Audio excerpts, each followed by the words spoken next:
Hello दोस्तों, तो आज के इस सेशन में हम लोग बात करने वाले हैं मिडवाइफरी एएनएम सेकेंड ईयर का प्रीवियस पेपर, जो कि आप लोग इस वीडियो को देख लेने के बाद आप लोग को पता लगेगा कि किस टाइप से क्वेश्चन जो है एएनएम में पूछा जाता है। तो इस सेशन में हम लोग प्रीवियस पेपर के बारे में बात करेंगे। और यह जो पेपर है वह अक्टूबर बैच का है, 2023 अक्टूबर बैच का है। इसमें जो आप लोग को टाइमिंग दिया हुआ है पेपर को सॉल्व करने के लिए, वो टाइम है 3 आवर्स का टाइमिंग दिया हुआ है। और टोटल मार्क्स जो है 75 मार्क्स का टोटल पेपर है। इसमें जो टोटल क्वेश्चन है वह है 1 2 3 4 5 5 टोटल क्वेश्चन है आप लोग को दिया गया है इसमें। और जो इसमें जो है सभी प्रश्नों के उत्तर लिखे आंसर और क्वेश्चन आप लोग को सभी क्वेश्चन का आंसर देना है। तो आज का सेशन स्टार्ट करते हैं। फर्स्ट देखते हैं क्या पूछा गया था।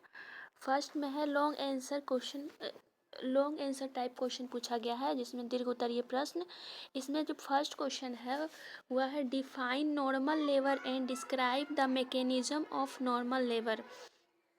सामान्य प्रसव की परिभाषा लिखें तथा सामान्य प्रसव की क्रियाविधि का वर्णन करें। इसमें आपको नॉर्मल लेबर को डिफाइन करना है और डिफेंस मैकेनिज्म इसमें सामान्य प्रसव की क्रियाविधि का वर्णन करना है। इसमें 9 डिफेंस मैकेनिज्म है, जैसे इंगेजमेंट हो गया, डिसेंट ऑफ द फीटस हो गया, फ्लेक्शन ऑफ द हेड हो गया। इस प्रकार से आपको डिफेंस मैकेनिज्म का वर्णन करना है। नेक्स्ट पूछा गया था 2 नंबर में, what is ectopic pregnancy, right cause, clinical manifestation, medical and nursing management of tubal pregnancy.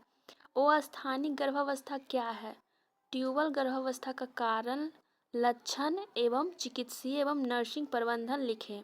आपको इसमें पूछा गया था इक्टोपिक प्रेगनेंसी क्या है, उसको डिफाइन करना है। उसके बाद इसका काउज, लक्षण, चिकित्सीय, नर्सिंग मैनेजमेंट सब लिखना है।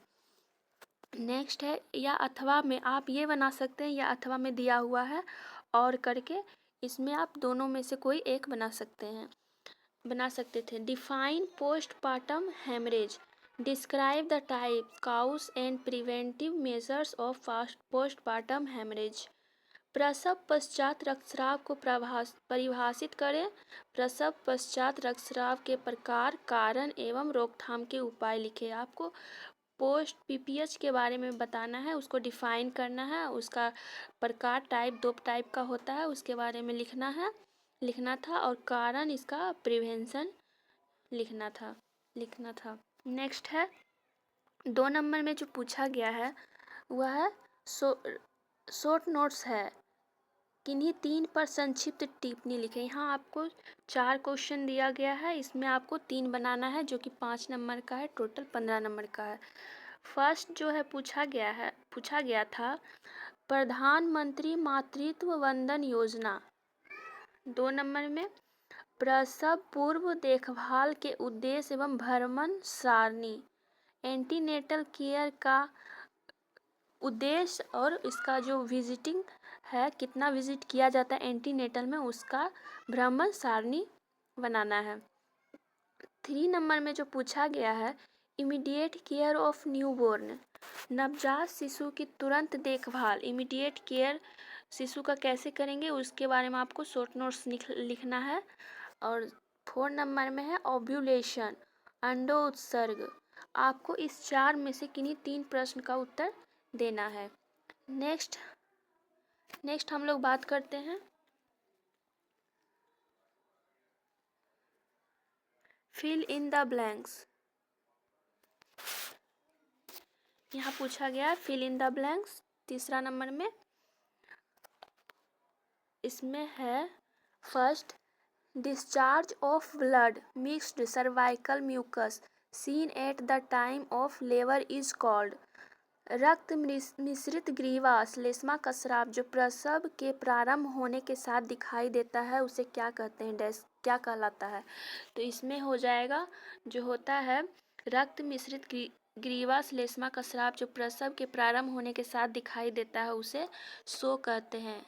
सो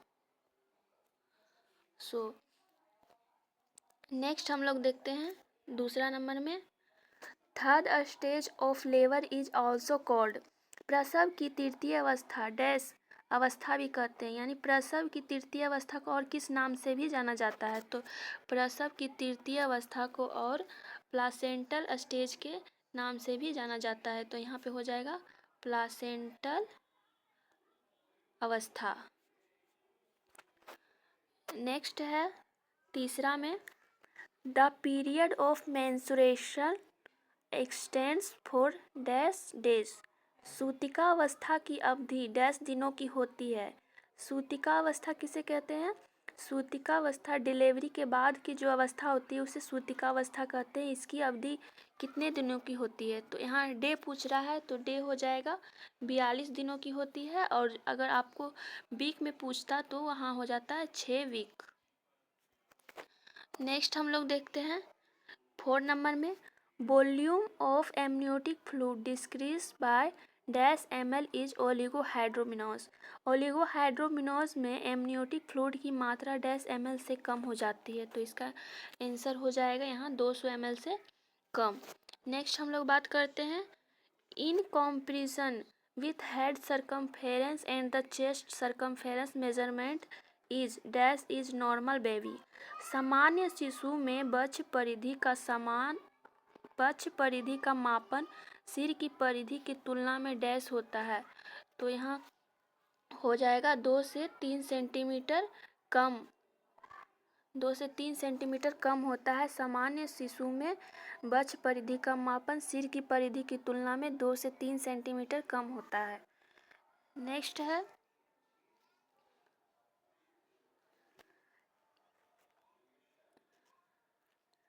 in family planning gap between two child should be dash.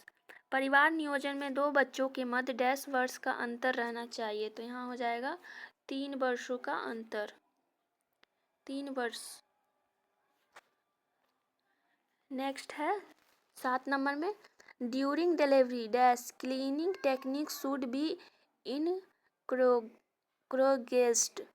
प्रसव के दौरान डैश स्वच्छता तकनीक को प्रोत्साहन देना चाहिए, तो प्रसव के दौरान यहाँ 5 स्वच्छता तकनीक को प्रोत्साहन देना चाहिए। नेक्स्ट है 8 नंबर में, temperature of labour room should be dash Celsius. प्रसव कक्ष का डैश तापमान रखना चाहिए, तो इसका आंसर हो जाएगा 25 डिग्री सेल्सियस से 28 डिग्री सेल्सियस जो है डिलीवरी रूम का टेम्परेचर रखना चाहिए। नेक्स्ट है 9 नंबर में, the ideal pelvis for normal delivery of baby is dash pelvis. शिशु के सामान्य जन्म हेतु सबसे आदर्श डैश पेल्विस होता है। सबसे आदर्श पेल्विस कौन सा होता है? गायनेकोइड जो पेल्विस होता है वह सबसे आदर्श पेल्विस होता है प्रसव के लिए, डिलीवरी के लिए। नेक्स्ट है 10 नंबर में, there are dash stage of menstruation cycle. मासिक चक्र की अवस्थाएं होती है कितनी? मासिक चक्र की जो अवस्थाएं होती है वह 4 होती हैं, 4 अवस्थाएं होती हैं। Next, inflammation of testis is called. वृषणों का सूजन डैश कहलाता है? ओरकाइटिस। वृषणों का सूजन जो है ओरकाइटिस कहलाता है। ओरकाइटिस।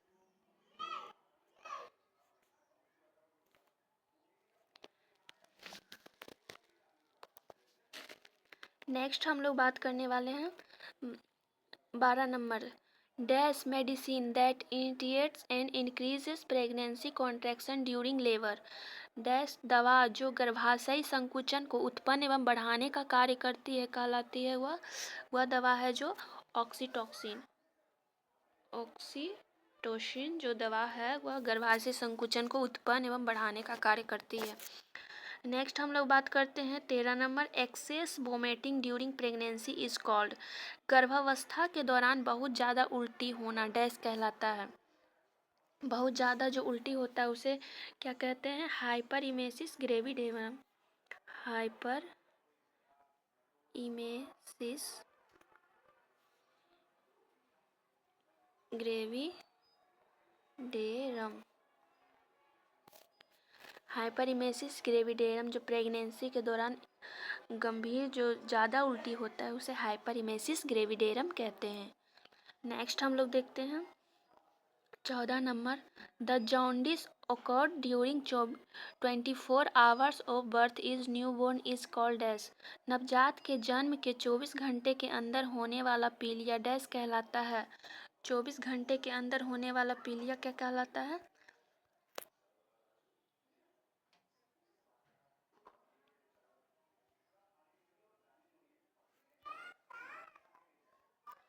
पैथोलॉजिकल पीलिया, पैथोलॉजिकल जॉन्डिस।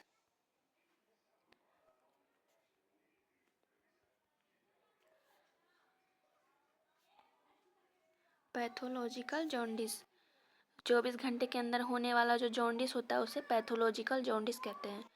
नेक्स्ट हम लोग बात करते हैं 15 number, the fungal infection of tongue in baby is called. जीभ पर होने वाला फंगल डैश कहलाता है। जीभ पर जो बेबी में फंगल होता है उसे क्या कहते हैं? ओरल थ्रस। ओरल थ्रस ये फंगल इन्फेक्शन है जो कि बेबी में होता है और जीभ में, और यह जो होता है कैंडिडा एल्विंकस के कारण होता है। नेक्स्ट हम लोग बात करते हैं 4 नंबर में क्या पूछा गया है? यहाँ पूछा गया है डिफाइन इनफर्टिलिटी। इसमें 4 में 3 क्वेश्चन पूछा गया है A B C करके। फर्स्ट क्वेश्चन जो पूछा गया है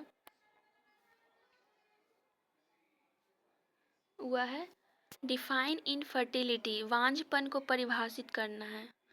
नेक्स्ट 4 का B में पूछा गया है right the types cause and investigation of infertility, बांझपन के प्रकार, कारण और उसकी जांच कैसे करें लिखें। इसका जो टाइप है बांझपन का, जैसे प्राइमरी सेकेंडरी, उसके प्रकार को डिफाइन करना है, उसका काउज लिखना है, इनफर्टिलिटी का कारण क्या है और इसका जांच कैसे करेंगे उसके बारे में लिखना है। नेक्स्ट C में पूछा गया है explain the treatment and nursing advice to such couple, ऐसे दंपति को नर्सिंग सलाह और उपचार के बारे में समझाएं। इसके बारे में आपको एक्सप्लेन करना है। नेक्स्ट है match the column A with column B, मिलान करें।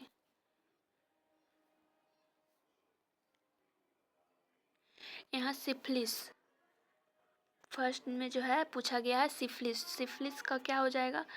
इसका कारण हो जाएगा सिफिलिस का हो जाएगा, वह हो जाएगा ट्रेपोनिमा पैलिडम। और बी में पूछा गया है लोकिया अल्वा। तो लोकिया अल्वा का क्या हो जाएगा? लोकिया अल्वा जो होता है वह 10 से 15 डे ऑफ मेंस्ट्रुएशन में होता है। इसका जो हो जाएगा यह बी का हो जाएगा। और यहाँ पूछा गया है ARM का full form artificial rupture of membrane, ये क्या कहाँ पे है? यहाँ artificial rupture of membrane, C का 6। D नंबर में पूछा गया है फुल बटक्स बॉम्ब प्रेजेंटेशन, पूर्ण नितंब गर्भ प्रस्तुति।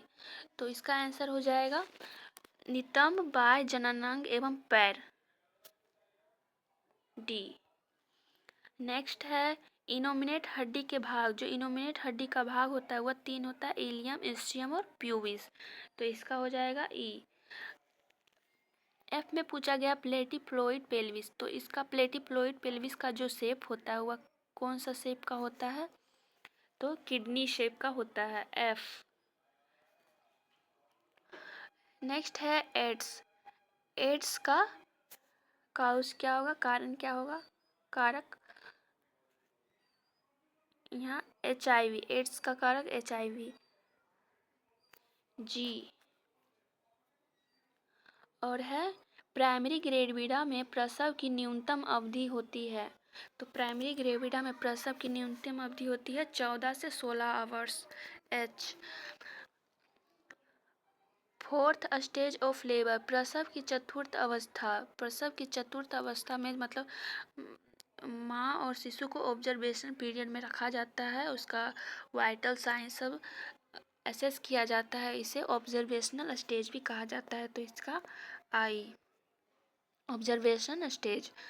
और जे में पूछा गया रिकरेंट मिसकैरेज। रिकरेंट मिसकैरेज क्या है? जिसमें 3 या 3 से अधिक बार एबॉर्शन हो चुका हो उसे रिकरेंट मिसकैरेज कहते हैं। तो इसका जे हो जाएगा।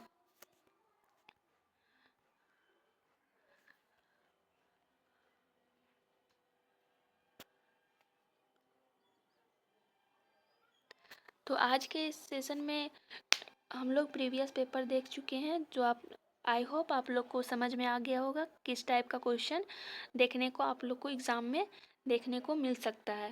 Thanks for watching.